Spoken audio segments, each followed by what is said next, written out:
Hey, it's me, Sam B. Despite being a live-action show starring a real girl, we here at Full Frontal love cartoons. That's why we put together some of our best animation segments. Now, please sit down, avoid any falling anvils or pianos, and just enjoy.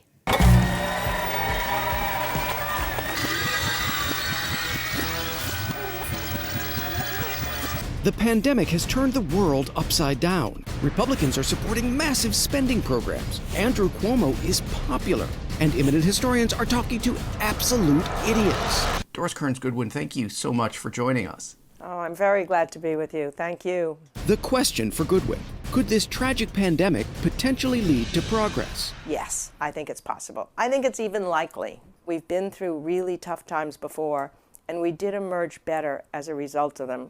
For example, the Great Depression led to once radical reforms. You get eventually Social Security, you get a safety net, and you get a minimum wage and collective bargaining. World War II brought the GI Bill, more women in the workforce, and the final defeat of fascism. Okay, temporary defeat. But history tells us that you can have hope, you can have perspective, you can make things better. We just have to set our minds to it. So let's do that. To help envision a better post-pandemic America, I enlisted an all-star panel of experts and the simultaneously utopic and dystopic world of Sims in a segment we're calling Imagination. It's so great to have an audience again. You suck! So great. First, how about a better social safety net? Here's Robert Reich, author of The System, Who Rigged It, How We Fix It. We are the most unequal in terms of income and wealth of any advanced country. Narva. We have socialism for the rich and the harshest form of capitalism you can imagine for everybody else. What specific changes would you like to see emerge after the pandemic? Well, if I'm going to put on my silver lining hat, Please do. we should cancel student debt. We could have a universal healthcare system. We could have universal basic income, not keeping people comfortable, but at least making sure they didn't go hungry. Great. UBI, universal healthcare, debt forgiveness. I love the vision. Okay, no to Trump. If I am still allowed to have my silver lining hat on, Donald Trump is not only out of a job, he is prosecuted for violating a law. In fact, there's a race among public prosecutors to see who is going to get him in prison first. Robert Reich, I love your imagination. Okay, let's solve climate change. Meehan Chris studies and writes extensively about the subject, and she's an optimist. I'm definitely not an optimist. Okay, she's I think I'm more aligned with what John Berger would call undefeated despair. good enough. And coincidentally, the name of the Full Frontal house band. So, Meehan's imagination? First, really large-scale investments in clean energy technologies and infrastructure. Second, I would create a federal jobs guarantee in areas like medicine, education, clean energy. And third, I would nationalize the fossil fuel industry. Wow, these are some crazy radical ideas. These aren't these crazy radical ideas. If you take the interest of shareholders out of the equation, you sort of loosen up that stranglehold that the industry has on our political system, you can really see a clearer path forward to a net zero emissions economy. Excellent. And with our imagination, everything is going to be okay. This is not going to be okay, but it can be less worse. Good enough. Climate change solved. And as long as we're nationalizing things, We can nationalize the pharmaceutical industry, and we should nationalize the pharmaceutical industry. nationalize Big Pharma. Isn't that overly strong medicine? Thank you. What we do now is that we meaning taxpayers and patients, pay for the most critical research conducted on medicine. But then we turn the results of that research over to drug companies, and U.S. law grants the companies monopoly patents, meaning they can jack prices way up. Wow, that guy seems evil. It's like you invented lemonade and paid for the ingredients for a kid's lemonade stand, And then she would charge you $30 a glass for the lemonade. and you need the lemonade or you die. Sorry, Sims dude. Capitalism. Also, we desperately need new vaccines and antibiotics, but they're usually not profitable. So instead... We have lots and lots of erectile dysfunction drugs. But just to be clear, if we did nationalize the pharmaceutical industry, there still would be erectile dysfunction drugs available. I think there would be, yeah. Okay, it's vital that our imagination is inclusive. Black Americans were systematically blocked from the benefits deriving from World War II and the Depression. Is progress possible now? It is absolutely possible. Possible and probable, not the same thing. Nicole Hannah-Jones just won a Pulitzer for the 1619 Project, a sweeping history of slavery and race in America. Why isn't she more hopeful, other than, all the reasons? When you look at the polling on this, white Americans support for universal social programs decline if they think large numbers of Black Americans are going to benefit from them. Yep, the old "don't rescue me from this fire if you're gonna rescue him too" philosophy. It's dumb. I think there has to come a point where white people are willing to give up the psychic advantage that they believe they have from whiteness and really truly believe that we are all Americans and we should take care of each other. I have to say that now I'm less optimistic as well. Okay, good. My work here is done. Yes, good outcomes aren't guaranteed. But let's end on this reminder from JFK. Problems created by man can be solved by man. Or more realistically, by a woman, and then a man will run in and take credit. You suck!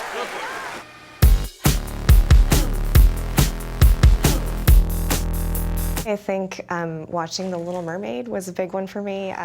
The three things I wanted to be when I was a kid was a marine biologist, a musical theater singer, or an animator. I kind of grew up sort of feral in the woods and then got into animation because it was the easiest way to tell stories where I could be all sorts of different characters. I always wanted to be a cartoonist, starting 6th grade or something. I remember getting the phone call from DreamWorks saying that I got the job, and I actually had to pull over somewhere so I could jump around for a little bit.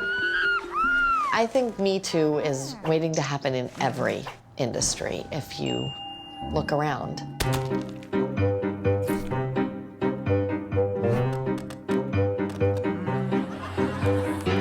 After the Harvey Weinstein thing happened, we had already been talking about starting a group. We started a private Facebook group.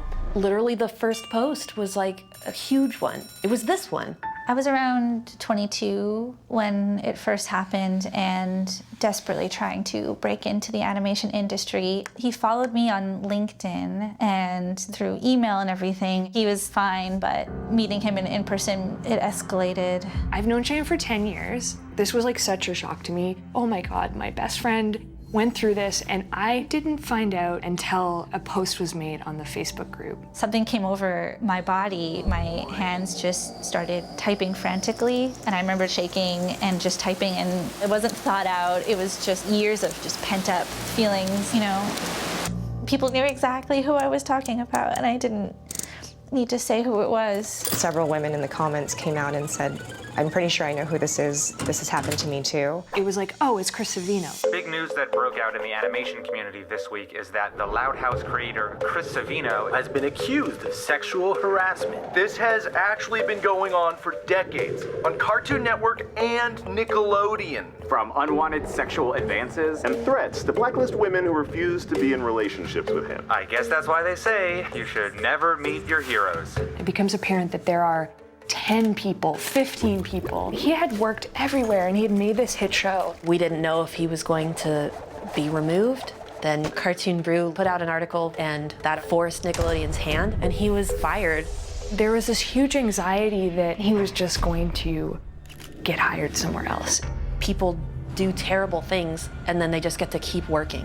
And the statute of limitations for sexual harassment in California is so small, we could not even legally do anything with that. We needed people to know, if you hired this guy, you're gonna be held responsible when he harasses somebody, scares somebody, corners somebody. But we were just these nerdy cartoonist girls, what could we do? We realized that this had been behavior that had gone on at 3 different major studios. That's what made us think of getting the guild involved. Somebody went through the union constitution. There was no language about sexual harassment, but a couple people had discovered the language around disloyalty. He's betrayed the union by making people feel unsafe in the union. So we had to draft an affidavit, get it notarized, all the signatures. So we met up at a UPS store I'm just really surprised so many people showed up. It was like hilarious. Like imagine you're like a notary, you know, you're almost gonna close and suddenly there's like 100 people in Steven Universe shirts at your door. And they actually kicked us out. So we went out to the Chuck E. Cheese parking lot. Yeah, animation is classy. We had to call a mobile notary. She mentioned that she had an experience of her own at a law firm she had worked at before, and she was really on board to help us. We rolled into the Union building and we're like, we want to charge him with misconduct. Oh, did I mention there were 93 people that signed the charges? He wanted them dropped. They weren't going to be dropped. I was really, really scared when I learned there was going to be a trial within the guild. We were the last people to enter the room. We all wore black. We all had little roses. 40 to 50 people were sitting behind us in solidarity. There was this sense of power. There were 11 witnesses who spoke. Their statements were almost identical. Like this person had an MO. He's like the spider who lures people to his web and they get tangled in it. I was just watching him act sympathetic and like act like he was listening and like he understood anything. Sorry, can I swear? Yeah. Sorry. We found out like the day of that he was going to give a statement at the end. When that time came, we stood up and turned away from him. And even though we hadn't planned the rest of it, everyone else in the room actually turned away from him too. His statement was a piece of shit. I didn't believe any of it. If anyone's a predator out there, you shouldn't say it wasn't my intention, because whether it was your intention or not, 15 women felt, you know, harassed by you. He's suspended for a year, and they sent a letter out to the studios that they had found Chris Savino guilty of disloyalty. The letter, when it comes down to it, is a public shaming. And the letter is, I think, the strongest thing we could have done. I was able to tell him, I wish I had never met you. And that was something I never thought I was going to be able to do. It really felt like that trial was me with my women army, and there's like this sword that's stuck in the ground, and I'm like trying to lift it and I can't, and then a bunch of hands coming on the hilt helping me wield that sword and take down the web. Yeah, you mess with someone's friends and they'll f you up, you know?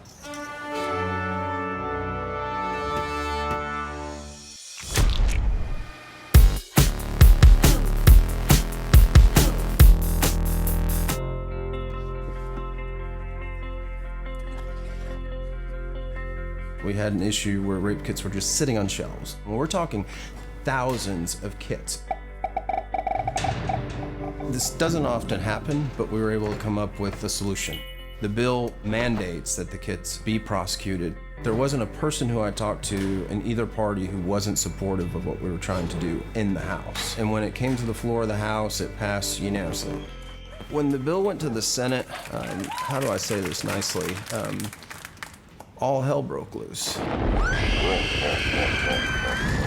Renee Unterman is the state senator who is the chair of the committee to which the bill was assigned, and she refused to let the bill have a hearing. She felt that if there was a problem that she would have known about it. I think that she said that she would have been Johnny on the spot. I would be Johnny on the spot.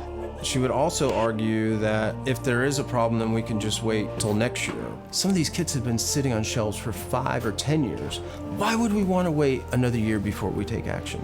There was a very direct recommendation for me to not make an issue of it, to just wait and let her handle it if anything needed to be done. So I just kept working and working and working to try to show her why this was so important, because we knew we had a problem, but there was no willingness to really listen. We had 4 or 5 days left in the session, and it did not look promising. I was sitting at my desk, and one of the speaker's aides tapped me on the shoulder and said the speaker would like to talk to you. And I'd been in the House for 6 years, and I've never had the speaker ask for my advice while we're voting on bills before. I'm David Ralston. I'm the Speaker of the House of Representatives in Georgia. He asked very directly, what the is wrong with Renee? When I looked at Scott Holcomb, I didn't see Scott Holcomb a Democrat. I saw Scott Holcomb a member of the House who had a good idea about something we needed to do in Georgia. Speaker Ralston suggested to me that if a bill passes the House or the Senate, the other chamber can take action. And that action can include completely stripping a bill and then pasting a different bill onto it. And so the number stays the same, but all of the content is completely different. We looked and looked and looked for a bill that would work, but there just weren't a lot of options available to us, and there wasn't a lot of time. Monday night, I had dinner with State Senator Elena Parent, a Democrat who represents Atlanta, and she mentioned to me that she had a bill that might be a possible option. So I told her, I want to do it if you're okay with it, but I need you to understand what that means. That means the bill that you worked hard on and passed, I'm just going to delete it, and I'm going to completely paste on the text from our bill. She didn't blink, and she said, do it. It's the right thing to do. Do it. And then it was off to the races. We have to get it through the Rules Committee, the House, and the Senate. And we had 2 days left. I sent some messages over to the Senate. There were going to be casualties, legislatively that is, if this measure was not approved. And on the last day, the very first bill that was called was Senate Bill 304. When he called the bill, I went up and I presented it, and then the speaker asked questions. I asked him, is it not true that this bill, when it was first before the House, passed unanimously? At that time, I'd been here 6 years, and I'd never seen him ask questions from the well in that manner. And I think it sent a message that hopefully gave a little push to the bill, and that was my intent. And it passed unanimously. So then it began the long process of running back and forth between the House and the Senate. And the goal was have the bill called in the Senate, have it passed, and then we'd be done. Was it called? No. Instead, they looked for amendments. And they wanted amendments so they could say that they made an improvement to the bill and that made it more acceptable to them. So we have 1 hour left. The bill finally was called by the Senate and it passed, and even Senator Unchman voted for the bill. This is Schoolhouse Rock on steroids, because it has come back to the House one more time because we have to pass it in the exact same version as the Senate. I ran out of the Senate and ran back to the House. I immediately started thinking, oh my goodness, we have less than an hour, and in order to pass the bill, people have to see it. But we have 180 members, so the physical act of making copies while they're busy doing lots of other things, because it's the final minutes of the session, and I was worried that we weren't going to have enough time to get that finished. The Republican members said, we're going to help pass it out. We're going to help pass out the physical copies. And that's the side of politics that people don't get to see very often, but it does happen. When I got called to present the bill, the person who was immediately in front of me is a preacher. He kept talking and talking and talking, but it wasn't a controversial measure. And I couldn't constrain myself. I'm sitting right in front of him, and I was yelling at him. I was saying, shut the up, shut the up. When it finally came up, I actually ran up, and I recall saying, this is the legislation that will ensure the timely processing of rape kits in the state of Georgia. We are good. Please vote yes. And it passed unanimously. And the ayes are 167, the nays are 0. And I think it was almost at the stroke of midnight. There was a standing ovation by the entire House, Republican and Democrat. Often I gavel down ovations because it's probably not all the time consistent with good decorum, but I did not gavel that down because he had earned it. I waved to the survivors and the advocates who were here and watched us, and then I saluted the speaker. It was an example of I think, how people can come together to make a difference and to fix a very bad problem, and we did it. We did it across party lines, and we did it in a relentless way where we never gave up, and I'm really proud of that.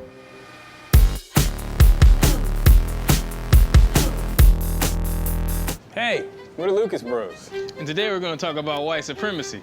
Specifically, how much these dudes love their Greek and Roman statues. The architecture of ancient Greece. I'm talking about something bigger. Your connection to a culture, a history, a destiny. Just go look at the Greek sculptures, and that's you. Love white people. We're white men. We did everything. Chill, dude. We get it. So we went down to the Met to learn about the ancient white history that white supremacists love so much. Oh, yeah, like the movie. The Met has a lot of white statues and surprisingly lacks security. Whoa. Yo, look at these dudes. Well, here we are, the beginning of white people. Hello, white statue. Actually, Lucas brothers, they were never white. Did that statue just talk? It wasn't a statue. It was this sharp-dressed dude. And he said he was the Met's head scientist. And he also said everything we know about statues is a lie. A white lie. That's a pun. So, the ancient world was not like this. When you see white here, you have to imagine vibrant color. So marble was just a canvas that a painter would decorate. Wait, I'm sorry. This is just, my mind is Your mind's blown? Yeah, My mind's I can't. blown. This is crazy. It's amazing. Nuts. They're not white. They're not white. They're not white. Was he saying that this entire museum of whiteness was actually supposed to be in color? They look white now, but it was a very diverse world. The skin tones in the statues would have been reflective of what was around the street. You're telling me some of the people might have looked like us? Absolutely. I love museums. I love museums. God, I love it. The science actually shows that the statues were painted with a variety of skin tones. That's right, but the paint wore off by the time they were unearthed centuries later. So basically, we could have avoided racism if the Greeks just used some primer. But she's definitely a white lady, right? She looks like she's snitching on somebody. But if the ancient world was so diverse, how come these dudes use it to prove their superiority? Don't ask me, man. Ask the white lady. Hey. Hey, white lady. I'm Sarah. Hopefully, white lady Sarah could explain why all these statues became fuel for racism. A lot of groups within the alt-right have looked to antiquity as a way of legitimizing what they're saying and what they're doing. These statues get used as a tool to justify racism. So alt-righters and neo-Nazis are trying to claim that they own all of ancient history, like, I'm Caucasian. I'm Caucasian. I'll be Caucasian. I'm Caucasian. I'm Caucasian. I'm Caucasian. Yeah, I'm Caucasian. I'm Aaron. Greeks had no conception of biological race. Of course, they see skin tone, but not in order to reinforce an idea of whiteness or blackness. Well, how do they know which culture to appropriate, you know? I haven't asked. How did the cops know which chariot to pull over? Sure, the ancient world was full of slavery and oppression, but the fact is the idea of race never played into any of it until Europeans came along centuries later and used white statues to justify categorizing people by race. When you have just a monolithic picture of ancient Rome where everybody in your mind looks like a white statue, then that reinforces the idea that these were all just white people walking around in the Roman Empire. Then how can we put the color back into our past? Hello! Hello, hello, hello. Yo, Lucas Brothers! Yo, Lucas Brothers! Yo, hey, man. Another black person. What's going on, man? Hey, how you doing? Brother, too, baby. What I'm talking about. Yeah. Hey, did you sneak in too? You sneak in too? No, I was invited.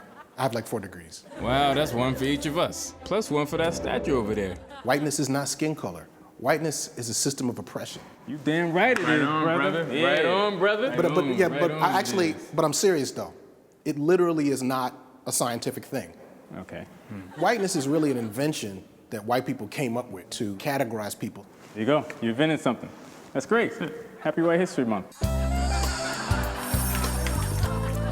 But the funny thing about whiteness is who's white keeps changing. It was like first the Irish weren't white, then they became white, Italians weren't white. So it's almost like a minor league system for whiteness. You got to start off and then you get moved up. You got to start off oppressed. We're going to be white in no time. I wouldn't hold your breath. So it's almost as if these white supremacists aren't superior. Yep, that checks out. So if race is a construct, can we still be black and proud? I think we can be proud of the way that black people have survived, you know, even though we got organized into these categories. First, they start organizing the statues, and then they start organizing institutions, education, criminal justice, all around whiteness. So we have to undo this world that whiteness has created. Wow. And we've got to learn to see the past in full color. You know what he means. Of course I know what you mean.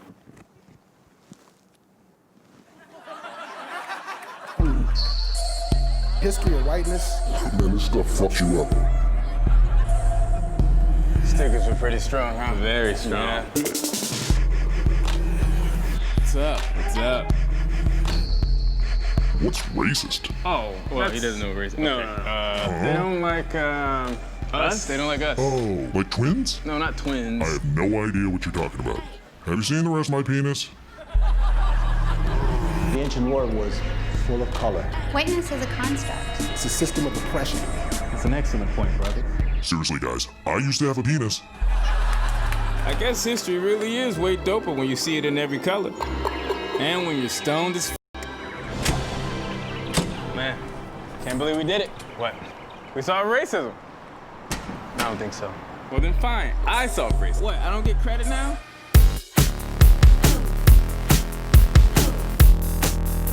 Snow! I like snow! Come on! We're making a snow woman! A big head! 2 arms! Don't forget the nose! And here's her bra! What should we call her? Frosty the Snow Woman! She still needs one last touch.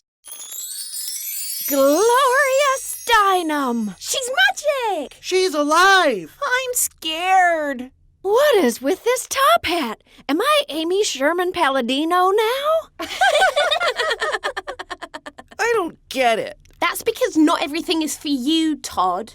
Gather round, children.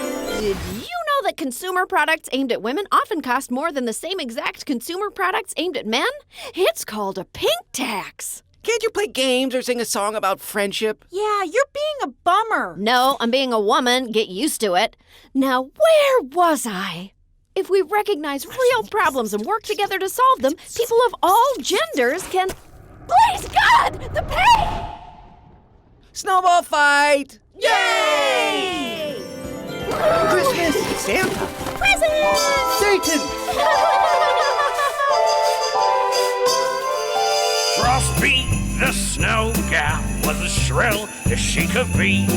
Talked on and on about women's rights. I prefer shows with celebrities.